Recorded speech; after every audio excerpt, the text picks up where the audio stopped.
ศาสนาสิเศร้ามองคนสิไร้ศีลธรรมหาที่พึ่งบ่มีโยมเอ้ยนี่ตะกี้คนน่ะเว้าคำก่อนนี่ท่านเป็นหยังทุดง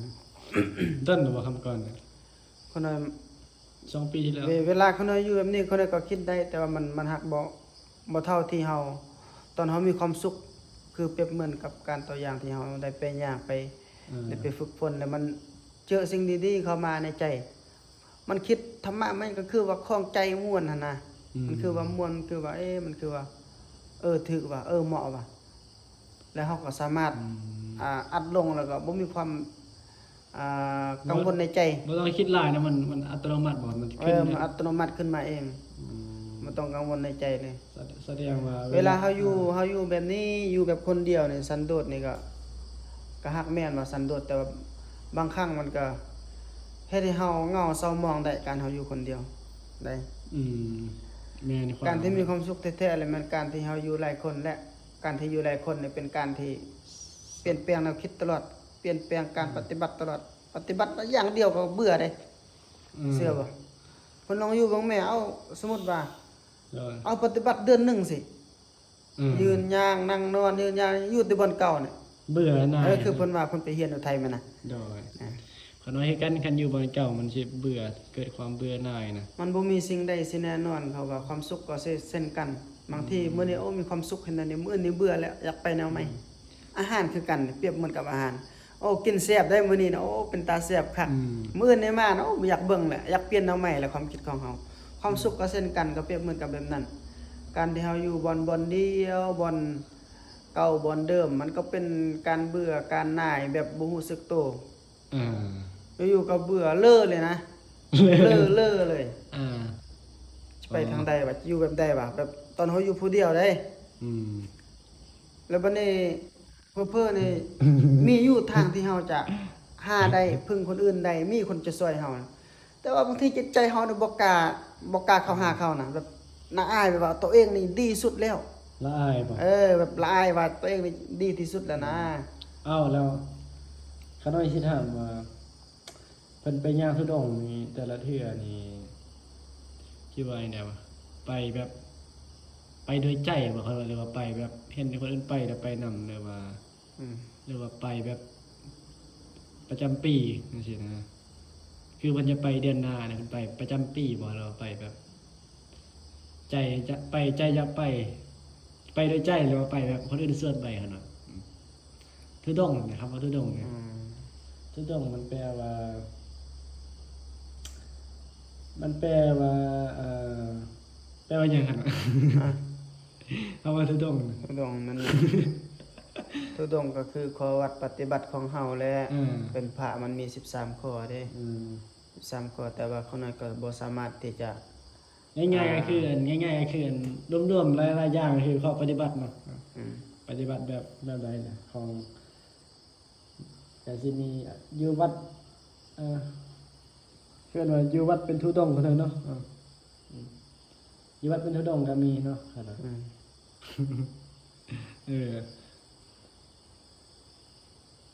คิดยังว่าน่ะอยู่แบบนั้นหมายถึงตอนนี้เลยคิดยังว่าเลย ก็คิดออกแต่ว่าบางครั้งเขาเว้าไปในย่านคนอื่นที่ฟังแล้วเขาจะทุกข์ใจซึ่งเขาคิดในความคิดของเขามันคิดอยู่ตลอดเสมออยู่แล้วมันคิดออกอยู่แล้วแต่ว่าบ่ตั้งสติได้เขามาพิจารณาได้ว่าผมเว้าไปนี่มีคนชอบฟังบ่เว้าไปนี่จะทึกใจคนอื่นบ่ พิจารณาเลยผิดเบิดเลยติโอ้ยเอาไปเอามาเนี่ยบ่กล้าเว้าหยังออกมาเลยยันคิดคนอื่นนั่นบ่อันนี้จะสำคัญอีกอย่างเลยบ่เชื่อเว้าไปแม่เอาสบายอ่านตามลำเภอใจตัวเองนี่อยู่บนนี่สนุกสบายบางคนนี่นะครับนะบางคนแบบคนที่บ่มักเฮานี่ก็จะว่านี่อยู่บนนั้นนี่ดีแล้วมาอยู่บนนี้ได้คนมักสบายใหญ่ไปใหญ่มานั่นบ่บางคนนี่เว้าแบบคำเว้าเฮานี่เป็นมีดเด้คั่นว่าคำเว้านี่เป็นมีดเด้เฮาเว้าแบบอาจจะบ่รู้สึกหยังแต่คนฟังนี่ป้าแทงใจแบบทะลุตับเลยนะครับว่าทะลุปอดเลยความเจ็บปวดครับบางคนจะอาจจะเป็นสิ่งเล็กน้อยเนาะการเว้ากันว่ากันที่คนอื่นเว้าให้นะแต่สำหรับบางคนนี่ป้าแบบรับบ่ได้นะแบบ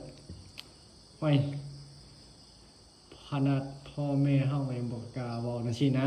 บางคนเว้าแบบเสียดสีด่ากันจังซี่ ในความในสังคมปัจจุบันเนาะ ก็ทุกมื้อ ใน นี่ ออนไลน์ในอย่างเขาได้กันเนาะ ก็ แต่ย้อนอย่างเพิ่นว่าอันคนที่เขามาด่ากันเขาเป็นกรรมบ่เขาหน่อย อ่า เพิ่นว่าเป็นกรรมบ่ เขาได้ถามว่าในนามเพิ่นแบบฟังครูบาอาจารย์แบบทุดงค์จังซี่ คนมักผิดกันเนี่ยบ่ คนมักผิดกันมักด่ากันมักว่าให้เพิ่นนั้นพวกนี้น่ะเสียดสีพวกนั้นเขาบ่รักษาศีลบ่หรือว่าจังไดครับเป็นคนมีเวรมีกรรมบ่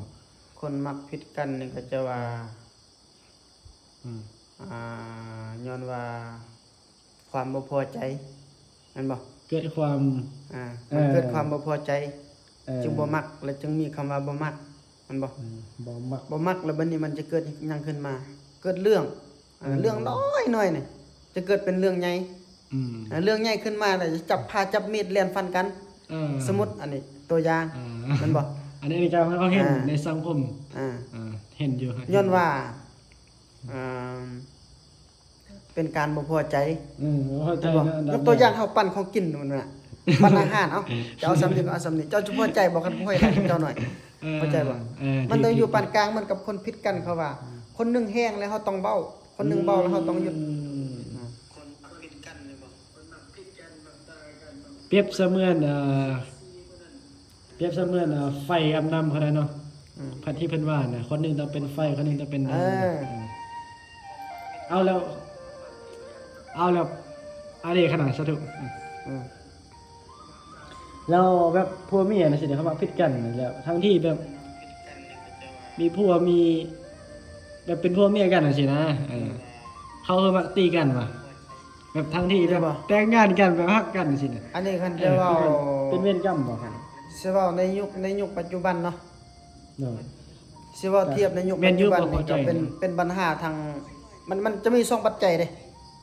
เรื่องสามีภรรยา หลักๆบ่ เรื่องสามีภรรยาผิดกันนี่จะมีสองหลักการ อ๋อสอนหลักกัน แม่นหนึ่งจะเป็นคันจะว่าทางธรรมนี่จะแม่นย้อนกรรมไหนคู่เวรคู่กรรม และจะว่ามาเทียบในใส่ในยุคปัจจุบันนี่หนึ่งเลยเป็นปัญหาปัจจัยในครอบครัวบ่เพียงพอ เป็นหยังจึงว่าบ่เพียงพอ เพราะว่าส่วนหลายในทุกมื้อนี่คนที่5นี่เป็นผู้เดียวมันบ่ ยกตัวอย่าง คน5เป็นผู้เดียวเราไม่ได้พูดคู่ใจ2คนเป็นครอบครัว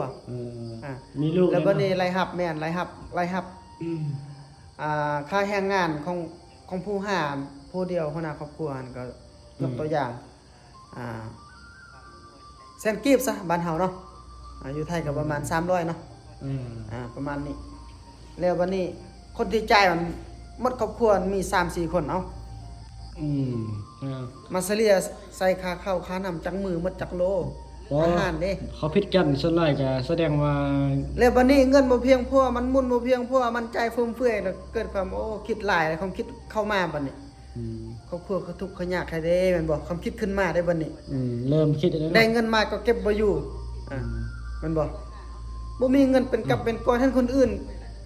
คิดโทรศัพท์มันก็เติมบัตรคิดให้ตอกอยู่เฟซเนาะคนอื่นมีรถมีล่างมีเฮือนรวยโซเงินโซค้ำตลอดอยู่ออนไลน์นี่เกิดความแตกแยกในใจแหละบ่มักแหละทุกข์แหละทุกข์เลยอยู่ตรงนี้นะอยู่บ่นี่ทุกข์แหละอยู่กับผัวนี่ทุกข์แหละอยู่กับเมียนี่ทุกข์แหละอยากแยกไปสร้างด้วยตัวเอง ก็เลยอยากตีตัวออกแยกแยกทางบ่แล้วเพิ่นเนี่ยนะเขาได้สิถามเพิ่นให้เพิ่นแบบ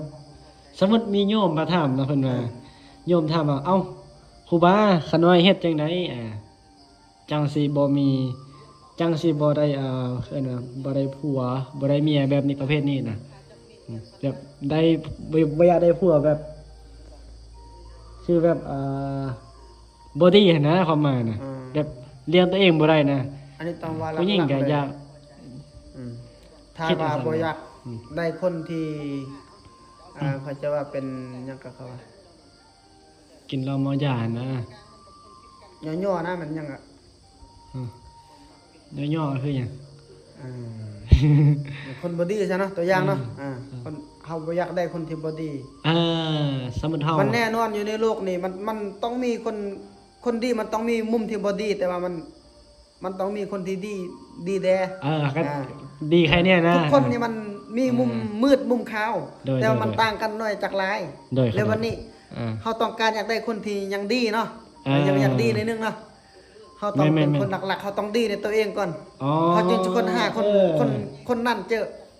ถ้าเขายังบ่ดีนะเขาจะไปหาเขานะก็ยากที่สุดเขาจะสอกหาเมืองใดก็บ่เห็น แสดงว่าแม่ออกนี่ต้องเป็นคนดีก่อนบ่ แต่ความจริง ใน นี่ คนดีเนี่ย แต่ความจริงในคนดีนี่เขาอยู่ใกล้ๆตัวเฮาแต่เฮาบ่สามารถเห็นจิตใจเขาได้เพราะว่าเขาคิดไปในทางอื่นเลยเขาเลือกลายเลยมันบอก เออเรื่องหลาย เอาใจตัวเองก่อน หนึ่งหลักๆเลยมันเข้าวัดเข้าว่าสุดภาวนารักษาศีลเฮ็ดบุญศีลกินทาน เออ เพราะว่าไปวัดว่าบางที่นี่บุฟเฟ่ต์ บุฟเฟ่ต์เนาะสันนิวาสมาเจอกันอยู่วัดก็มีได้ความหัก เอ